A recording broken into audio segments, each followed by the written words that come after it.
Welcome students to today's session. Let us study some of the terms used in the study of spherical mirrors. Now we have studied two different spherical mirrors, the concave mirror and the convex mirror. The small strip which we are using from the entire sphere that we use for study is called as aperture. Now with this aperture we will associate the different terms. The center of curvature is the center of the sphere of which the mirror is a part. Radius of curvature is the radius of the sphere of which the mirror is a part. Pole is the center of the aperture which we have selected for studying. Center of the mirror which we have selected for studying. Principal axis is the line passing through the center of curvature of the pole. Principal focus is in the concave mirror, it is the junction where all the rays meet on the principal axis after reflection. In convex mirror, it is the point where the rays appear to meet behind the mirror. Focal length is the distance between pole and principal focus. In a spherical mirror, radius of curvature is twice the focal length, that is r is equal to 2f or f is equal to r by 2. Let us look at the terms in the mirror. This is a concave mirror and let us term this mirror as MN. MN is the aperture of the mirror. MN is the aperture of the mirror and P is the central point between M and N, and P is called as the pole. The line passing through the pole XY is called as the principal axis. That is passing through the center of the mirror is called as the principal axis. This is a concave mirror, so the ray of lights will focus on, it will fall onto the mirror and it will join at a point on the principal axis at a position called, all rays will converge and join at a place called F. This is the focus of the mirror, F, which is called as the focus of the mirror. C is the center of the circle of which the mirror is a part. C is the center of the circle of which the mirror is a part. And the distance between C and P is capital R, which is radius of curvature.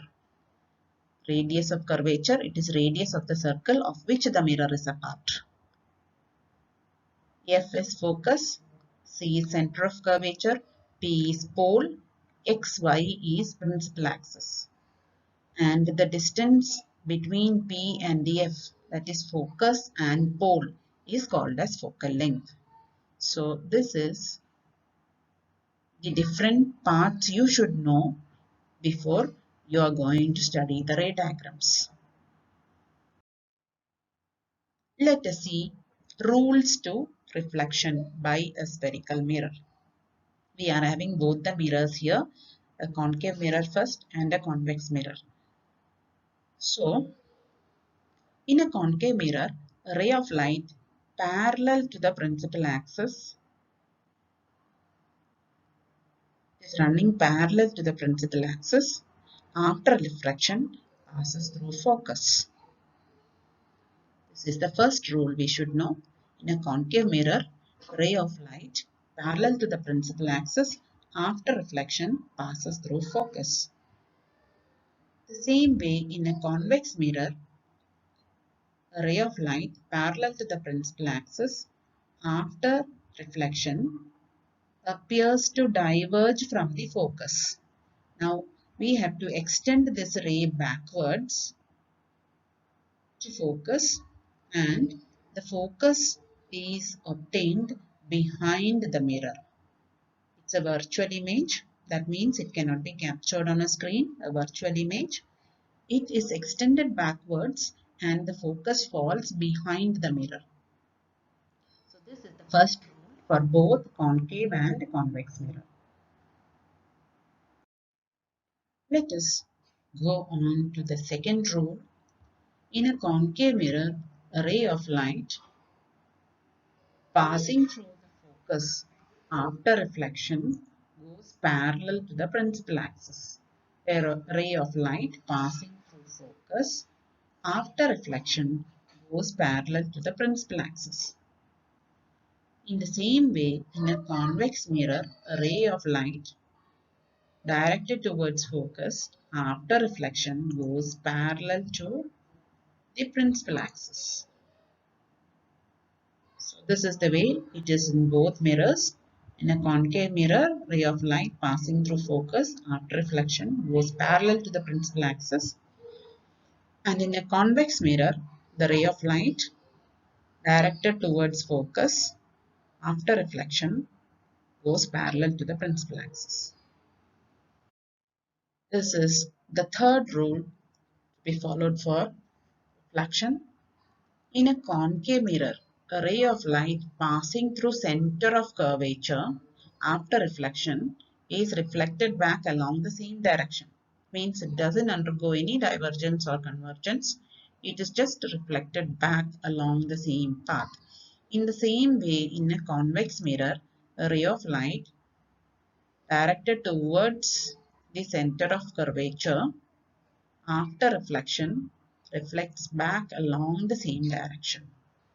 So this is our third rule, reflection. Let us now look at the fourth rule. In a concave or a convex mirror, a ray of light directed oblique at the pole is reflected obliquely, making equal angles with the principal axis.